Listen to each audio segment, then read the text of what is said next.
Hello students, welcome to my channel. In this video la na paaka porona 11th Tamil first midterm question paper 2024 தான். இந்த question paper உங்களுக்கு ரொம்பவே யூஸ்ஃபுல்லா இருக்கும்.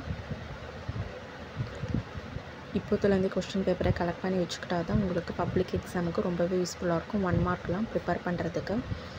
மறக்காம இந்த சேனலை subscribe பண்ணுங்க, லைக் பண்ணுங்க, ஷேர் பண்ணுங்க, ஃபாலோ பண்ணுங்க, சப்போர்ட் பண்ணுங்க. Thank you, all the best.